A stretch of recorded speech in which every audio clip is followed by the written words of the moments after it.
السلام علیکم ورحمۃ اللہ وبرکاتہ۔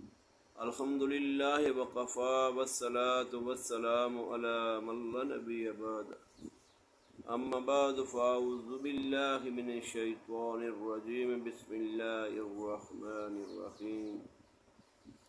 شاہد اللہ انہ لا الہ الا هو الملائکۃ وأولو العلم قائما بالقسط لا الہ الا هو العزیز الحکیم۔ اللہ تبارک و تعالی فرماتے ہیں، گواہی دیتا ہے اللہ کہ اس کے علاوہ کوئی معبود برحق نہیں، کوئی عبادت کے لائق نہیں،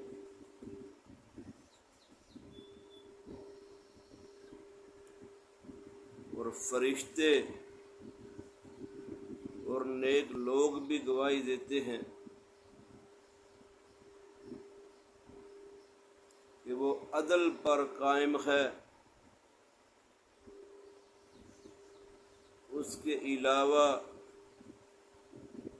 کوئی معبود نہیں،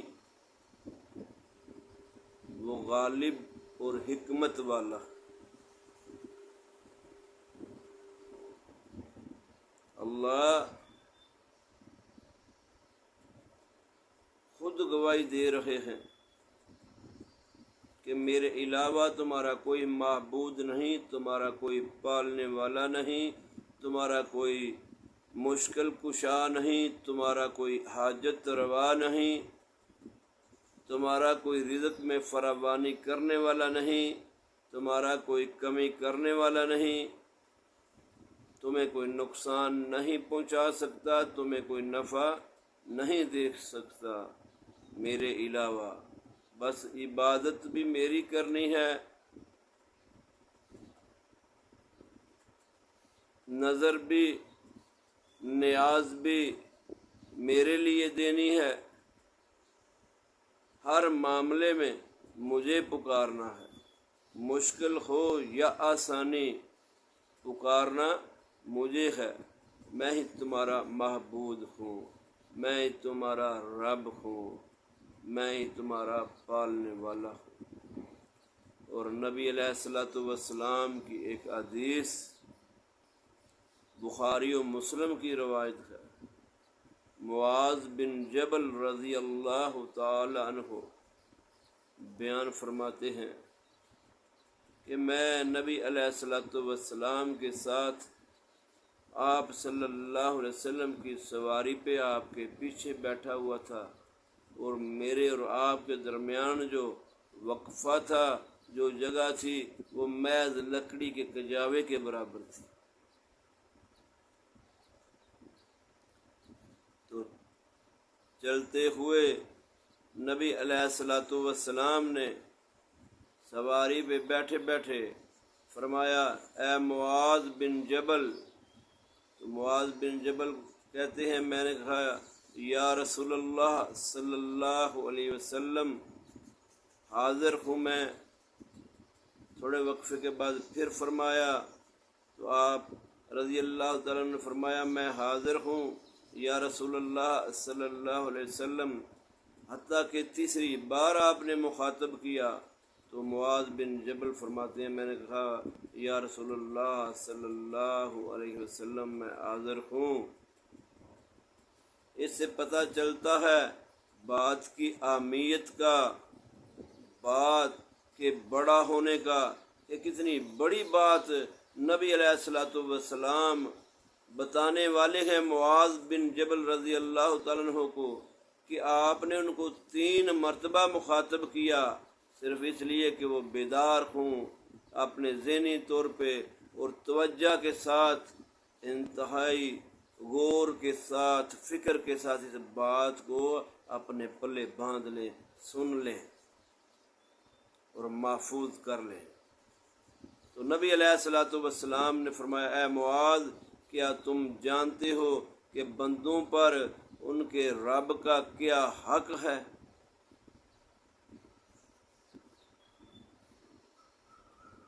حل تدری حق اللہ علی عباد، کہ بندوں پر اللہ کا کیا حق ہے؟ تو معاذ بن جبل رضی اللہ عنہ بیان فرماتے ہیں اللہ اور اس کا رسول ہی بہتر جانتے ہیں۔ تو نبی علیہ الصلوۃ والسلام نے فرمایا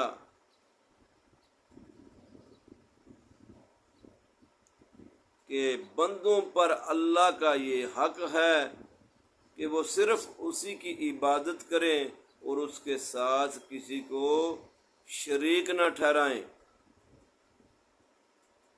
یہ تھی وہ بات بتانی تھی جو نبی علیہ الصلوۃ والسلام نے معاذ بن جبل کو، تو ان کو 3 مرتبہ مخاطب کرنے کے بعد یہ بات بتائی۔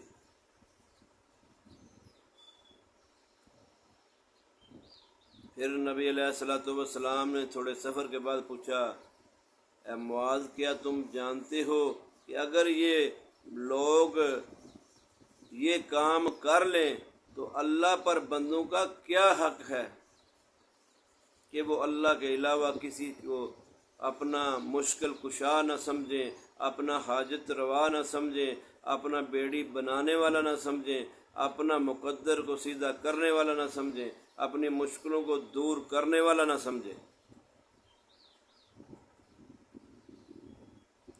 جب یہ صرف ایک اللہ کو جان لیں گے کہ وہی اللہ ہی سب کچھ کرتا ہے، تو لوگوں پر، ان کے رب پر، ان لوگوں کا، اس بندوں کا کیا حق ہے؟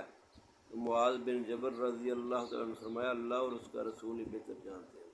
تو نبی علیہ الصلوۃ والسلام نے فرمایا پھر بندوں کا اللہ پر یہ حق ہے کہ وہ ان کو عذاب نہ دے۔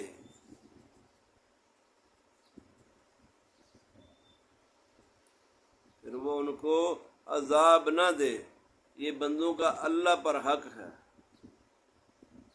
تو میرے دوستو، میرے اور آپ کے لیے بڑی ہی فکر کی بات ہے، آج اس جاہلانہ دور میں جب کہ جاہل لوگ اللہ کے علاوہ ہزاروں ایسے مخلوقات کو پکارتے ہیں، اپنی مشکلوں میں، پریشانیوں میں بھاگتے ہیں،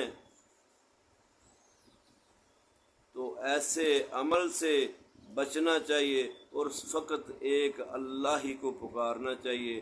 اپنی مشکل میں، اپنی پریشانی میں، اپنی آسانی میں، خوشی ہو یا تنگی ہو، غم ہو یا خوشی ہو، آسانی ہو یا تنگی ہو، صرف ایک اللہ کو پکارنا چاہیے۔ جب ہم ایک اللہ کو پکاریں گے تو وہ اللہ ہمیں عذاب نہیں دے گا، ہمارے گناہوں کو اللہ معاف فرما دیں گے۔ اس لیے اللہ تعالیٰ ہمیں اپنی توحید پہ قائم رکھے، اللہ تعالیٰ ہمیں نبی علیہ الصلوۃ والسلام کی سنت پہ قائم رکھے، اسی میں ہماری نجات ہے۔ اللہ تعالیٰ مجھے اور آپ کو عمل کرنے والا بنائے، آمین یا رب العالمین۔ السلام علیکم ورحمۃ اللہ وبرکاتہ۔